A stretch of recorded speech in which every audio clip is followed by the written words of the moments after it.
stop scrolling, because what you are about to witness is the slowest, loudest, most publicly documented career implosion ever filmed in 4K. And the woman holding the detonator is the same woman swearing she is winning. Claressa Shields just looked into the camera of the entire internet, smiled like she had a secret, and uploaded the one image that should have stayed buried in her drafts for the rest of her natural life. And the worst part, the part that turns this from a scandal into a full-blown cinematic tragedy, is that she did it on purpose. Nobody hacked her. Nobody set her up. No mystery account leaked anything. She walked willingly, voluntarily, and with full administrative access to her own phone, straight into the trap she built for herself. And then she invited the entire planet to watch. So before we go 1 inch deeper into the wreckage, do me one favor. Tap that subscribe button, slam the notification bell, and crush that like button right now, because this story is mutating by the hour. The family leaks are still dropping, the screenshots are still circulating, and Remy Ma is still sitting back like a queen in the bleachers watching the show she didn't even have to book. You stay locked into this channel because I am going to take you through every single layer of this disaster, frame by frame, post by post, name by name, until there is nothing left to misunderstand. Are you ready? Good. Let's open the autopsy. Let me set the scene the way it actually happened, because the timeline matters and the timeline is everything. It was an ordinary morning. The kind of morning where you stretch, you check your phone, you scroll past the usual headlines, and you expect nothing extraordinary to interrupt your coffee. And then the screen lit up. And then the screenshots started flying. And then the group chat started exploding. And then everybody, and I do mean everybody, from the casual ringside fan to the hardcore boxing analyst to the hip-hop blog editor to the random aunt scrolling on her lunch break, every single one of those people stopped what they were doing, leaned closer to the screen, and whispered the same 6 words. She did not just do that. She did. Claressa Shields, the self-anointed greatest woman of all time, the human resume reader, the woman who treats every microphone like a personal trophy stand, decided that the most powerful weapon she could deploy against her so-called doubters was a single photograph and a single sentence. The sentence read, in her own writing, that she was going to keep killing them with success. Bold words. Big talk. The kind of caption that should have been paired with a championship belt, a stadium full of screaming fans, a magazine cover, a record-breaking purse, or at the very absolute minimum a picture of her actually winning something. But it wasn't paired with any of those things. It was paired, instead, with a photograph of her standing right next to Papoose. Yes, that Papoose. The legally married, publicly bonded, decades-deep husband of Remy Ma. That was her chosen evidence. That was her Exhibit A. That was the prize she walked into the courtroom of public opinion, holding up like a gold medal. And the courtroom didn't gasp. The courtroom laughed. The courtroom recorded. The courtroom hit retweet. Now let me explain to you why this was not just a bad post. This was not a misstep. This was not a brain freeze on a Tuesday afternoon. This was a fundamental misunderstanding of how human envy actually works. Because here is the rule, and this rule has never bent for anybody in the history of social media. Success is only a flex when somebody else genuinely wants the thing you are showing. You can stack $100 million on a table, and if nobody wants money, the picture is worthless. You can pose in front of the most expensive car in the world, and if the audience prefers walking, the picture is worthless. You can dangle a borrowed husband from your shoulder like a designer handbag, and if no woman on the planet wants a borrowed husband, the picture is not just worthless. The picture is humiliating. Nobody is sitting at home rocking back and forth wishing they were Claressa Shields right now. Nobody is journaling about it. Nobody is praying for it. Nobody is whispering her name in the mirror like a manifestation chant. Nobody is refreshing her feed with hunger in their eyes thinking, I would trade my whole life to stand exactly where she is standing. That fantasy exists in one location and one location only, and that location is the inside of her own skull. The rest of us are spectators. We bought popcorn. We dimmed the lights. We are watching the show because the show is wild, not because we are auditioning for the lead role. And listen, I want to be fair here because I take this sport seriously and I have given this woman the benefit of the doubt for years. So let's strip away the theatrics and put the credentials on the table. She loves to call herself an undisputed multi-division champion.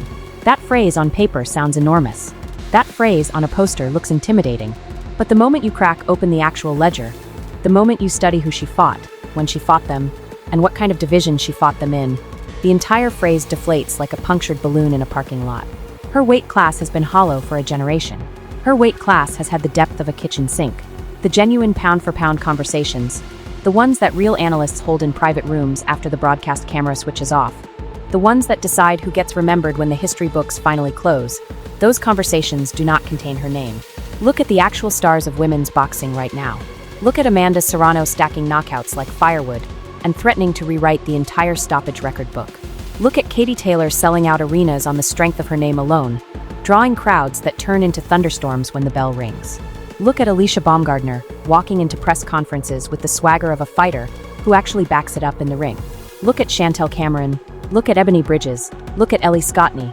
Look at the new wave of technical assassins arriving on the scene every single quarter. And now, after all of that, look at Claressa Shields and her grand total of 3 career stoppages. 3. You can count that on a hand with 2 missing fingers and still have room left over. Layla Ali used to walk into bouts and end women before the second round without breaking a sweat, and she is still more globally recognized than Claressa will ever be, because Layla carried herself like a professional. Layla let her hands do the talking. Layla did not need to borrow another woman's husband to feel like a star. So when this woman hops onto her keyboard and announces to the world that she is winning, the only logical response is a single surgical question. Winning what exactly? Be specific. Be precise. Be granular. Because if your athletic achievements were truly the trophy, you would have posted the achievement. If your historical display in the City Museum were the headline, you would have posted the display. If your medals, your tournament wins, your Olympic moments, your title belts were the evidence, you would have posted the evidence. But you didn't post any of that. You posted another woman's husband. And the second your finger hit publish, you didn't tell the world you were thriving. You told the world your real ranking on the food chain. You confessed on a permanent, screenshot-friendly, searchable, archived, indexed corner of the internet that the biggest jewel in your entire crown is borrowed. And no self-respecting woman, no woman raised with even a fragment of dignity, no woman who built her own life with her own 2 hands, is sitting at home crying because another woman is photographed next to a man who legally belongs somewhere else. That fantasy is not on anybody's vision board. That fantasy is not in anybody's manifestation journal. That fantasy lives in one place, and it is the same place where the imaginary haters live, and that place is the echo chamber inside her own mind. She is shadowboxing in an empty gym and announcing the victory to a stadium that was never built. And while we are being honest, let's talk about the entire packaging, because the packaging is part of the problem. The wardrobe is not iconic. The outfits are not trending. The vocabulary is not quotable. The hair, the lashes, the makeup that keeps multiplying with every camera flash, the choreographed photo shoots, the staged red carpet impressions. None of it is generating the gravity she thinks it is. You can add another layer of foundation tomorrow morning, and the world will keep spinning at the exact same speed. You can change your hairstyle 3 times before lunch, and not a single group chat will catch fire. You can post another picture in another outfit standing next to another man who isn't yours, and the only reaction will be another wave of laughing emojis and another batch of screenshots passed around like party favors. The brand she thinks she has built is not envy bait. It is entertainment. There is a difference. And the difference is the entire reason we are here right now, watching this script of self-destruction play out in slow motion.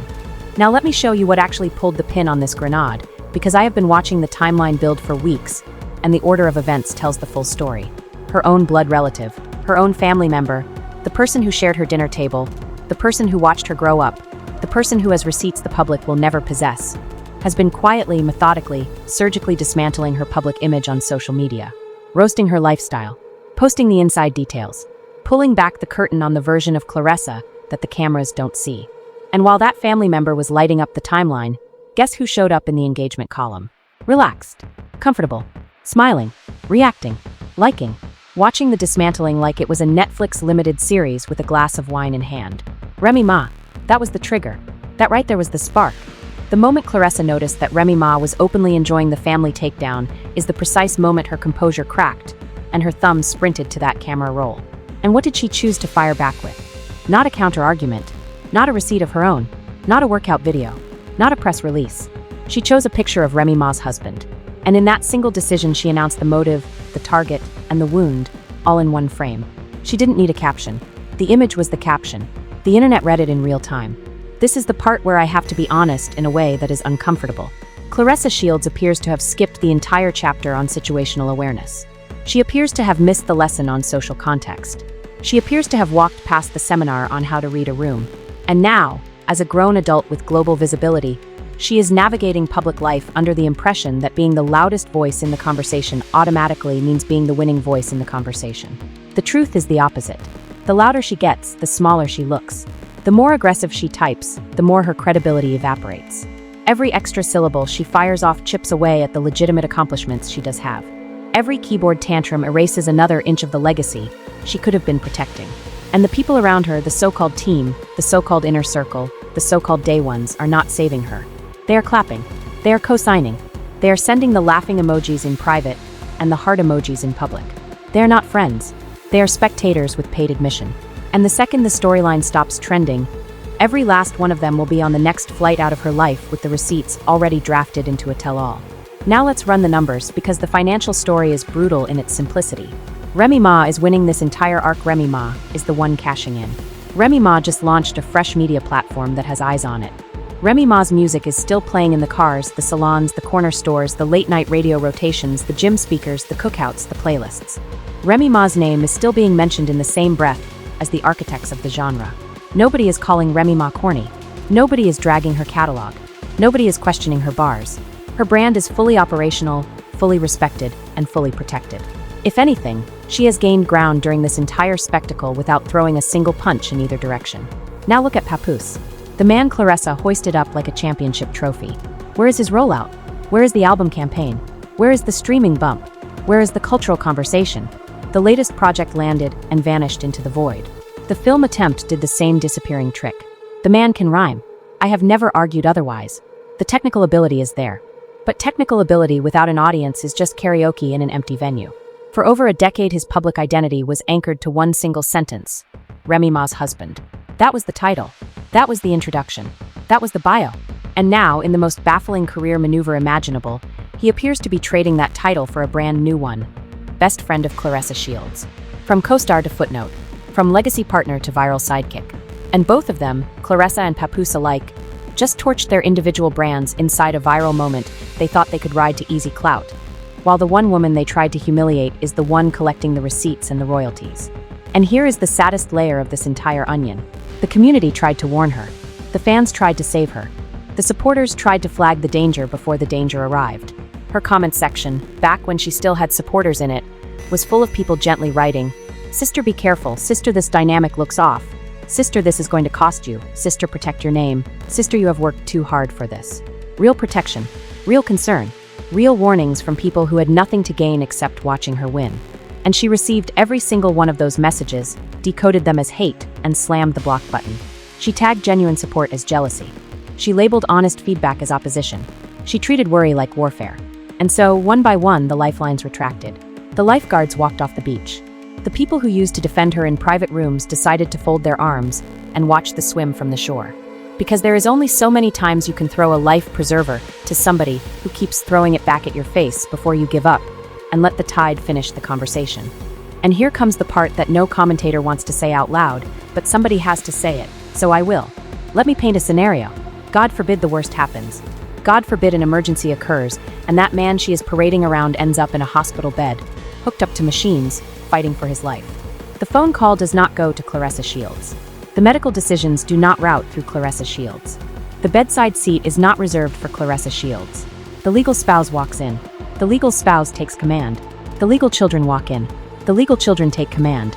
And those children, looking across the hospital room, will turn to the woman standing in the corner taking selfies for her timeline and say, with full legal backing, "I have no idea who you are. I have no idea why you are here. This is my mother. That is my father. Please collect your belongings and leave." And hospital security will quietly, professionally, and permanently walk that entire brand out of the building. The legal family will then make the real decisions about the real life of the real man, while the rented attachment stands outside in the parking lot trying to explain to a tabloid reporter that she was once approved for a backstage event.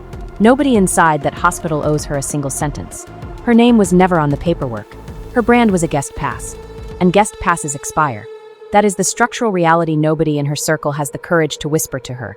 Because every single person in her circle is silently rooting for the bigger collapse so they can sell the book about it later. Now let me pivot back to the sport, because this is my home base and I owe the sport the truth. When I used to break down her fights on this channel, when I used to give her the strategic previews, when I used to spotlight her on the same stage as the elite, the boxing purists in my community would message me directly and tell me, "Brother, do not waste a segment on her. This is not a draw. This is not box office. She does not move the needle. She does not sell the tickets." And every single time I pushed back. I defended her position. I said, listen, this is the sport we love. We lift up women's boxing. We honor the work. We celebrate the medals. We respect the journey. I defended her brand in rooms she will never sit in. I protected her name in conversations she will never hear. And now, watching the way she is conducting herself in public, watching the chaos she is starting, watching the bizarre logic of attaching another woman's husband to the word success, I am genuinely asking myself why I ever stood in that gap. Because real legacy, the kind that survives time zones and generations and trend cycles, is built on one foundation and one foundation only: integrity, work, receipts, and humility. Amanda Serrano has it. Katie Taylor has it. Alicia Baumgardner has it. The new wave of international talent has it. And not one of them, not a single one, has ever had to rent another rapper's husband to manufacture the illusion of relevance. That is the difference between earned influence and leased influence. And her lease is overdue. Let's also address the museum exhibit. She keeps swinging around like a shield. I come from a major city, and I know exactly how these temporary displays work. They rotate. They expire. They get packed into crates and replaced with the next subject within weeks, not centuries. A short-term exhibit is not a permanent statue. A revolving installation is not a marble monument. The recognition was earned, the recognition was real, but the recognition was also a moment, not a monument. Stop inviting people to a celebration that has an end date printed on the back of the placard. Stop staging photos in front of artifacts that the museum is already preparing to box up. Honor the moment for what it was, and stop confusing a brief honor with a forever throne. And let me circle back to the family relative for one final piece of analysis, because this is the most diagnostic clue in the entire timeline. When strangers criticize you, you can dismiss them as clout chasers. When opponents criticize you, you can dismiss them as enemies. When fans criticize you, you can dismiss them as trolls. But when your own blood, the person who watched you grow, the person who shared your kitchen, the person who holds the family memories, decides publicly that they will no longer protect your name, the audience is forced to ask the only question that actually matters. What exactly did you do to lose that person? Because family does not typically grab a microphone and open a public courtroom for no reason. Family typically protects. Family typically deflects. Family typically calls you on the phone before they ever take it to the timeline. And when your own family chooses the public option over the private one, the entire industry instantly understands that the problem is not the outside world. The problem was always inside the house. The family knew before the public knew. The family has been knowing. So no, Claressa Shields, your supposed winning is not winning anybody over. Your supposed success is not impressing anybody. Your current chapter is being completely eclipsed by your own public conduct, which has somehow become louder than your athletic resume. And not a single person watching this story unfold wants to swap lives with you. The culture respects achievement that comes with honor. The culture respects achievement that comes with grace. The culture respects achievement that inspires the unknown amateur grinding in a basement gym at 5 in the morning. The culture does not respect achievement that requires another woman's husband to confirm itself. The math does not allow it. The dignity does not allow it. The audience does not allow it. And so we are here, at the closing argument, with the verdict already written on the wall in permanent ink. I do not expect this breakdown to reach her inner circle. I do not expect her management to print it out and slide it across the conference table. I do not expect her team to have the professional courage to read these words during a strategy session. I expect her to wake up tomorrow morning, look at her reflection, repeat the phrase "killing them with success" a few times like a personal mantra, and step out the door pretending the rest of the world is wrong about her behavior. That is her right. That is her choice. But the rest of us, the boxing analysts, the hip-hop community, the casual scrollers, the family members, the legal spouses, the legal children, the museum visitors, the international fans, the local gym rats, the customers in the spot where Remy Ma's music is still playing, we have already moved on. We have already filed this entire chapter under classic cautionary tale. We are chapters ahead in a book where her brand is still trying to write the introduction. So drop your predictions in the comments before her next fight, her next chaotic post, or her next viral photograph next to somebody else's legal husband. Will she finally develop the situational awareness everybody has been begging her to find? Will Papoose attempt to rescue his individual brand? Or is he permanently chained to this storyline now? Does Remy Ma even look back, or has she already lapped the entire field? And most importantly, will that family member release the next batch of receipts that flips this scandal into something even bigger? Because trust me, the next chapter is coming, the next post is loading, the next screenshot is already being typed, and you do not want to miss the moment it lands. Hit that subscribe button right now. Slam the notification bell. Drop a like before you exit. And keep your eyes locked on this channel because when the next domino falls in the Claressa Shields saga, and it will fall, you're going to want to hear the breakdown from the one source that has been calling this story correctly from the very first frame.